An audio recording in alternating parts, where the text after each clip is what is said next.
Good morning, everybody. It's Mike Clarida again, back with a morning warm-up sketch.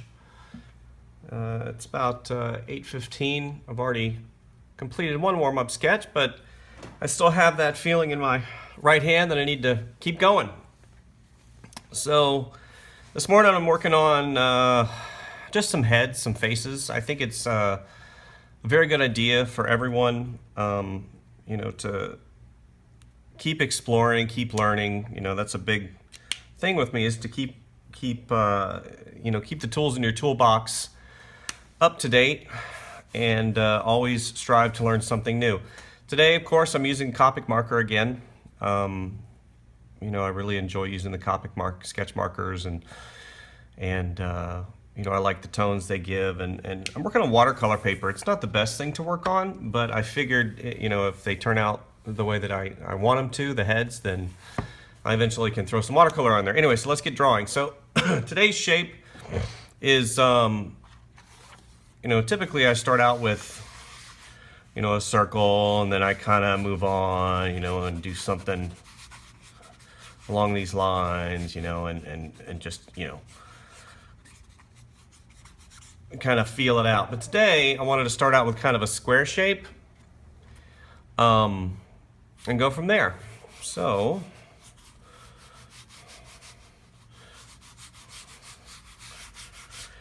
generally speaking, what I teach my students at the school I teach is, I'm constantly seeing them do this. Now, if you look at what I'm doing here, I'm just using the top upper part of my hand, and my wrist is stationary, and I'm just using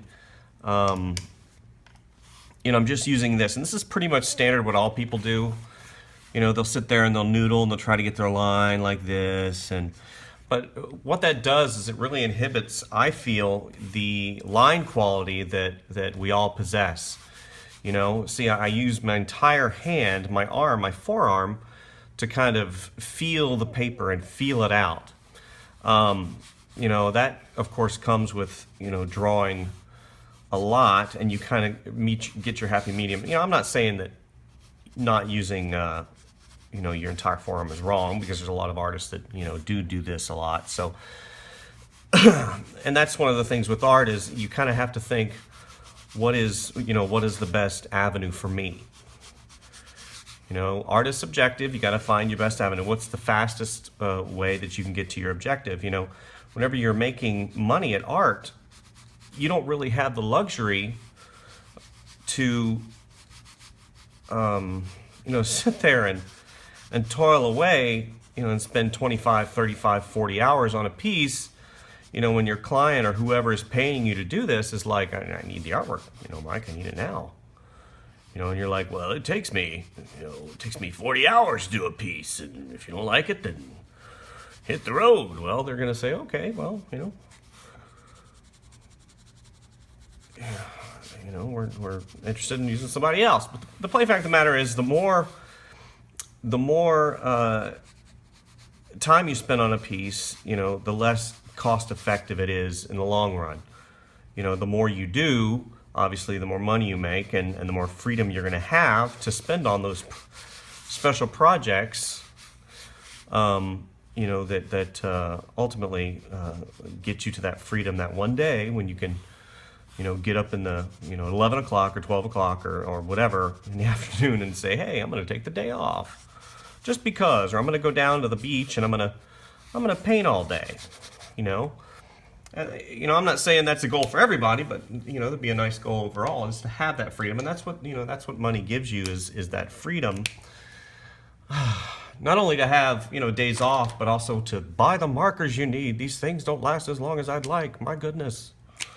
Constantly running out. Anyway, so I put down my base shape. You saw that. And then I put in, some general lines, some character lines. And then I go to a darker tone. So, E15 is a nice, actually E15 is a mid-tone. Where's my dark tone at? Oh, there it is. So I like using E18, the Copic marker, just to give that, that kind of final line. And again, I'm not copying what I see.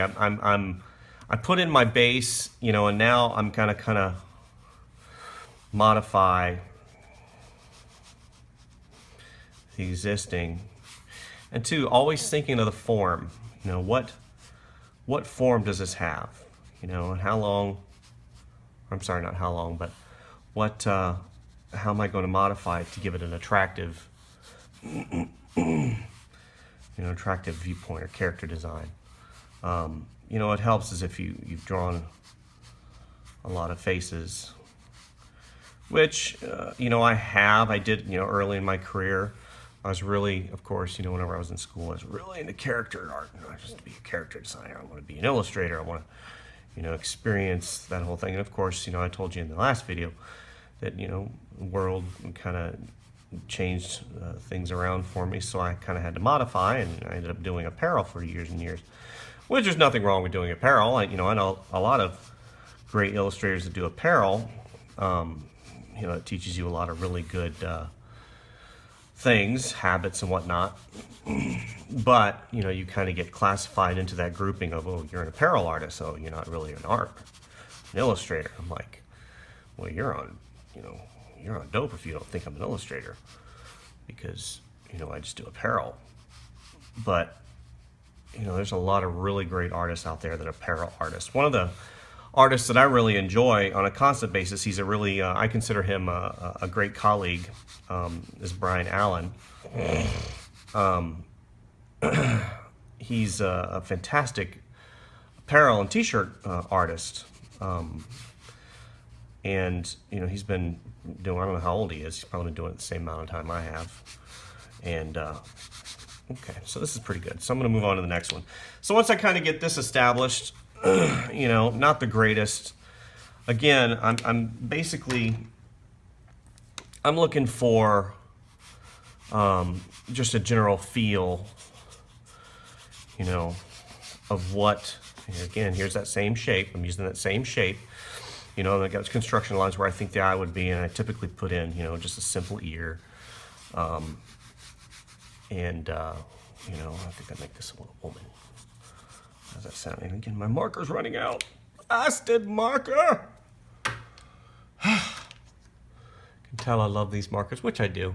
They typically last, and putting it on watercolor paper is obviously not the best option. Let's see how this one does. That's even lighter. Criminy! All right, we're gonna have to stick with this one for now. I'm gonna have to go down to the store at some point today and get a new marker. Anyway, so whenever you're creating faces, I've seen some artists do this with construction lines, and there's just center point of the head, and it's very technical. Me, I like feeling my way. I don't know if any of you guys can relate to that, but I like feeling my way out. If the lip goes here, and maybe she's got a little bit of shading here, and for many of you that draw human beings, that there are certain measurements of the human head which are pretty standardized. I had a big discussion in my classroom about the human head, and how we can, as human beings, we can detect abnormalities in the human form pretty quickly. Whether it's an abnormality, a deformation, one of those deals, we can detect it really quick. So if there's something wrong with the anatomy, you typically know it really quick. You can, like I said, it's a feeling. My marker's completely running out, so I think I'm gonna retire him into my marker graveyard. Dun dun dun tee ta ta ta. There he goes. We'll get him later. We'll resurrect him. Okay, so now I'm gonna get a little bit of a darker tone. This is E15. So again, I'm coming back, and I keep asking myself the questions: what kind of a character is this? Is she a city girl? Is she like fashion? Maybe I give her some big hoop earrings. And again, I'm keeping things really, really loose. I'm not interested in, super refinement here. I'm interested in getting the form down. I'm interested in what, what kind of character it is. And, maybe she's got a little bit of she likes putting on sexy eyelashes, or, she's like, Don't you mess with me.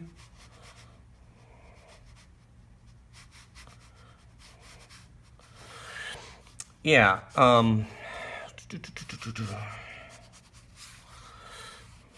give her a little bit of a small chin, so we'll define her lips a little bit more. You know, with mouth, you know, there's so many different ways. I mean, like I said, art is so subjective.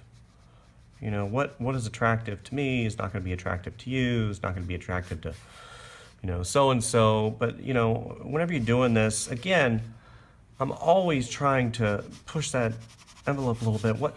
What do I like? You know, maybe her head's kind of squared off, like a Grace Jones type deal back in the day when, you know, Grace Jones was relevant. And, you know, and again, you know, I'm keeping it consistent here. I'm going with a 3/4 view for both of these. You know, she's got a little bit of eyelash that comes around here, and you know the way the eye socket, you know, the eye sits in the head. I mean, the eye is really big. Oh, let's give her some glasses. Let's do this. That kind of worked out a little bit. You know, I was trying to show you, you know, how the eye sits in the skull. Okay, so now we're going to go to our darker marker, our E18. So we'll come here, you know, the line here.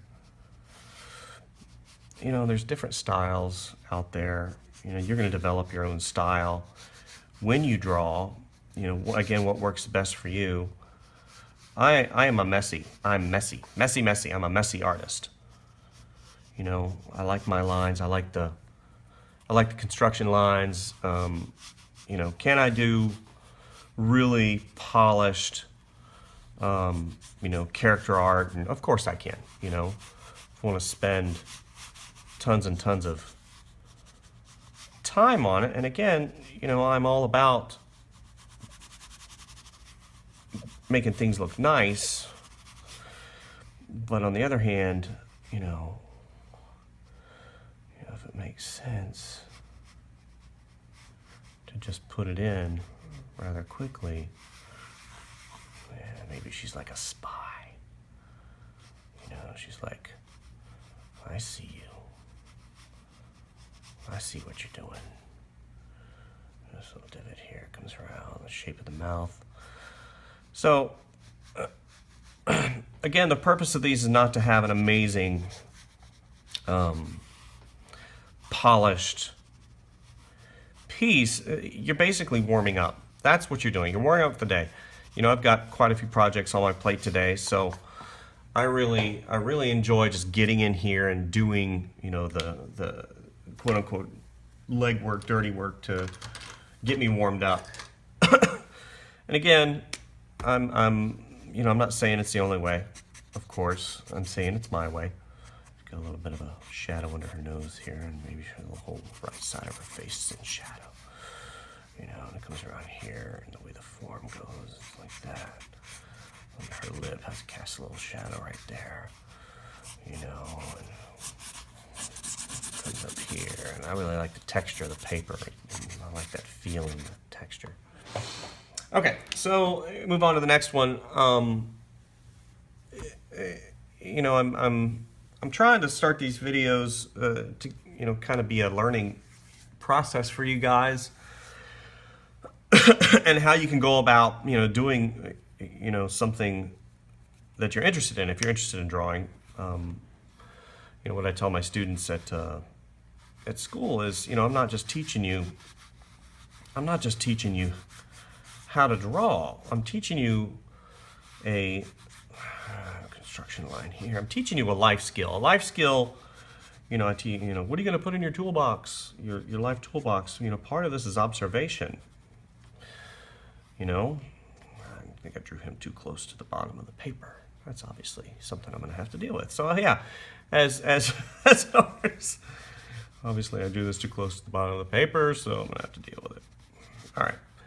So maybe he's got these furrowed brows comes in, you know, comes around here. He's like,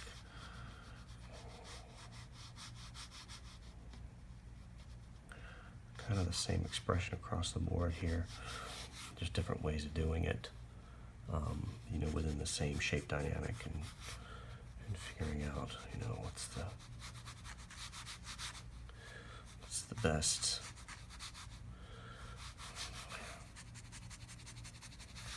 Obviously, this one's kind of a Bobo one, but I don't care. I don't care. You get to see it anyway. You get to see my Bobos. So he's got like a frowny face. He's got like a flat chin. Obviously, this is something that this particular design is very, very weird looking. But at the end of the day, of course, I'm learning something. You know, I should have adjusted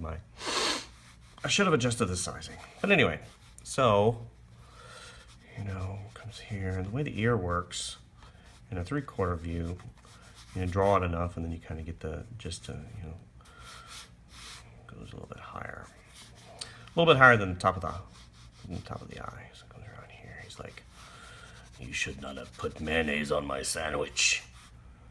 How dare you? I don't like mayonnaise. Makes me gassy." So, you know, I'm defining these forms as I go, because I'm thinking, you know, light upper right, so on and so forth, and just kind of redefining, redoing my line. Again, go back to E18.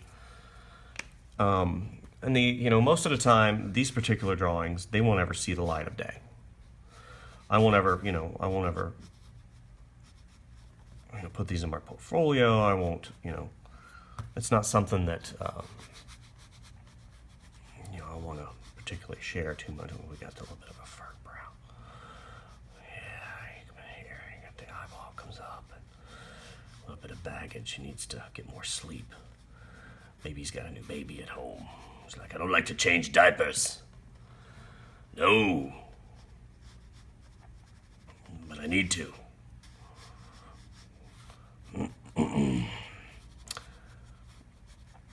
Okay, so we're coming here. He's got a widow's peak, maybe. Yeah, widow's peak. Come around. He's got a flat top. Maybe he's a flat top. And again, you know, I use that same shape, basic shape, that square shape. And if you notice, I'm not sitting there, and I'm not doing this. I'm literally, even in the smallest of areas, I'm using my entire hand. It's like I'm blocked. Now, if I want to go in, you know, I want to do a couple like that, but still, I'm still trying to keep my entire. It's like you have better control. It's practice. That's all it is. You know, you do it enough, and yeah, he's like, "I do not like to change diapers. I need more sleep." You know, he's got some mileage on him. Woo!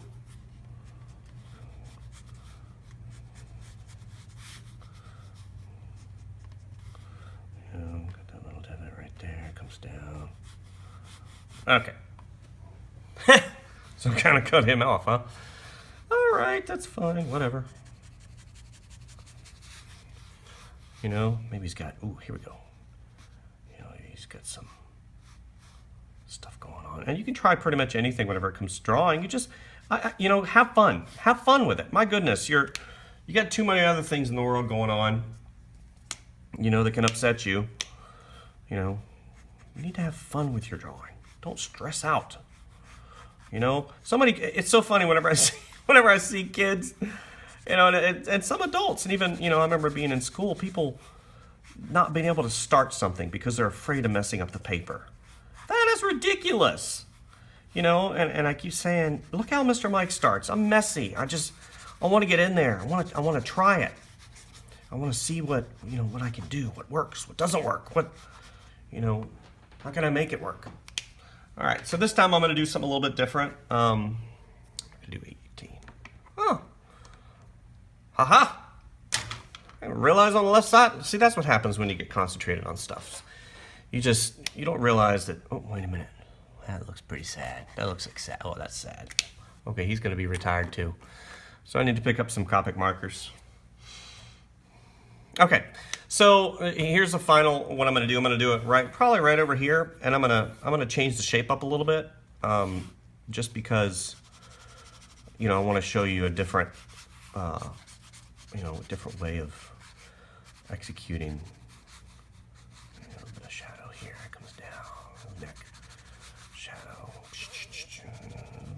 off here. Okay, so here we go. So we'll do the last one. What do I want to do? What do I want to do? What do I want to do?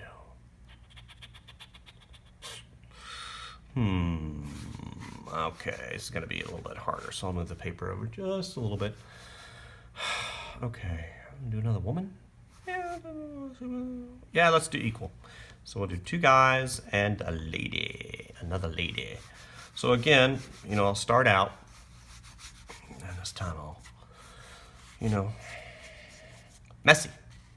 A little bit of construction line here. And 2, in character design, what you need to kind of consistently ask yourself is, where's this person from? What are they doing? What are they about? There's certain tricks that character designers use, whenever they're doing character designs.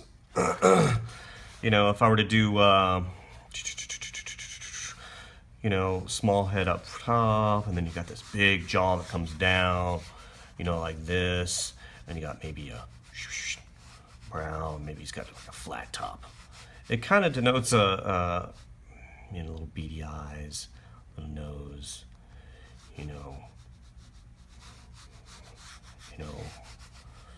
or maybe I give him a scully cap, and maybe he's a villain. So it depends on where you put the eyeballs and what you do, and the sharp lines, and so that maybe he's had a broken nose a couple times. He's like, yeah, man, I've had a broken nose a couple of times, been a couple of fights, and he's like, I don't like you. I don't like you at all. Anyway, so you gotta get the gist, and then maybe his shoulders are way up here. And he's like, hey.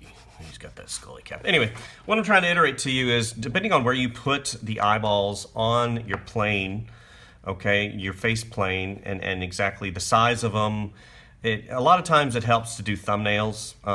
This is just a simple warm-up. I'm not doing it specifically for anybody or anything. So this is kind of a loose, a real loose time here. Maybe she's a little more refined. She's got some diamond earrings, and they go down. They're not hoops, and she's got like her ears, maybe it's, Okay, so, and maybe,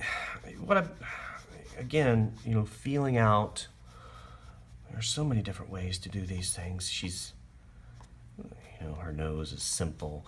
And 2, whenever you do women, a lot of people try to put too much. They try to put too much.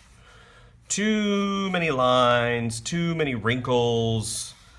And what that ends up doing is it ages your character. If that's what you're going for, that's great. But if it's not, if you want, simple lady, again, it's a lady, so we need to give her a more refined chin. I use that as a guide, and I come back in with the cheekbone, with a little bit of a jawline there, and she's a business lady, so she's got to have a tighter jaw. She's got a little bitty neck, and put her huge pearl necklace on, or her diamond necklace, or whatever. So, her cheekbones come out, and she's like, get me a coffee, Jeeves. So then, she's got some tweezed eyebrows. Shoop. And it's still, in my brain, I've already drawn her eyes. The problem is getting it to my brain through my hand and into my pencil and onto the paper. And that's also a challenge. It's a challenge because we're taking a 3-dimensional thought, because we think in 3 dimensions, don't we? Let's be honest. We think in 3 dimensions.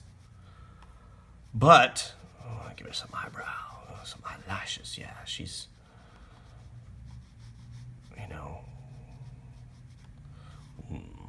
very nice. Yes, we think in 3 dimensions, but then we draw in 2 dimensions. It's like that translation is hard. You know, I've seen it time and time again. It's hard to explain. It's hard to get people to stop their brains from thinking in 3 dimensions. It's just, it makes me laugh. You know, I see computer animators and I see, digital sculptors that are incredibly great at digital sculpting, but they can't draw their way out of a box.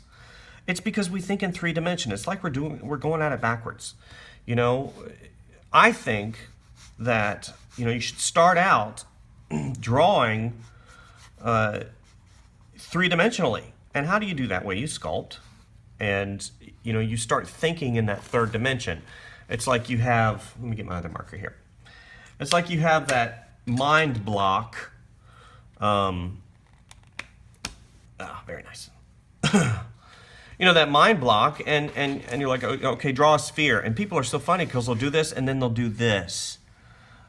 Because their brain, they just can't fathom and feel that roundness. You want to, draw a sphere. So,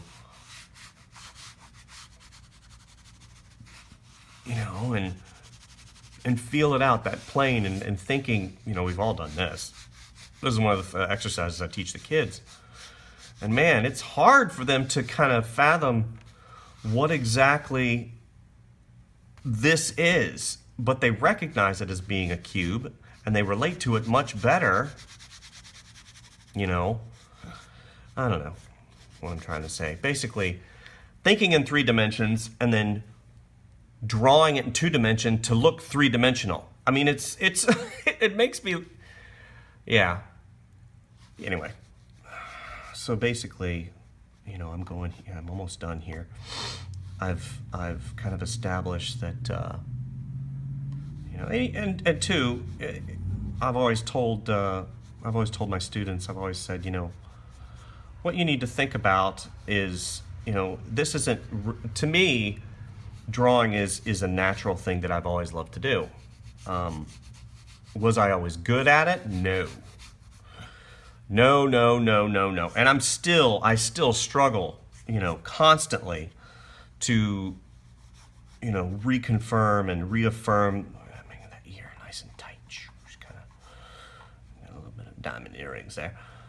Reaffirm these principles, and just keep going through. We went through the elements of design, and right now we're on the principles of design, and continually those basic principles that you need to keep at the forefront of what you do as artists.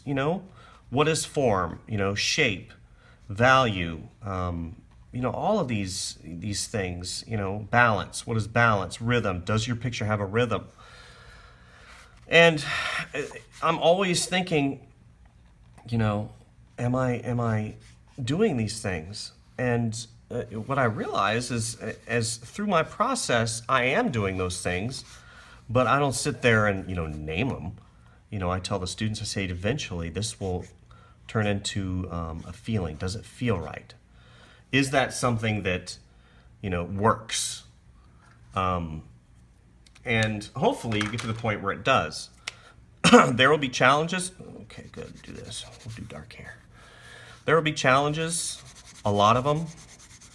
There are, even to this day, today I'm going to do some character turnarounds for my professional side of my business, and turnarounds. I don't care who you are. If you've been doing them years and years, you have to basically figure out what the object looks like that you're drawing, even though it's not in front of you. You're given one view, or you create one view, and then you have to create multiple views from that. And it takes time, and getting it right the first time is not always going to happen. But, one of the things I always tell my students and people in general, that you can't give up. You can't allow the drawing to win. Well, I don't want to say that. You can't allow your inability to get something done, or to see something doesn't mean that it can't happen. You just got to keep trying, keep cranking it, keep hitting it. You know, get reference. You know, what exactly is you know, what are you going to be able to accomplish? What are you going to learn? So basically, that's it. That's my 4 heads for today. I am probably, I'm going to do this. Again, I love these Copic markers because they have like a watercolor feel to them. It's just fantastic. You know, I'm going to get some different watercolor paper, I think, and maybe do some more experimentation. You know, maybe some painting. I don't know.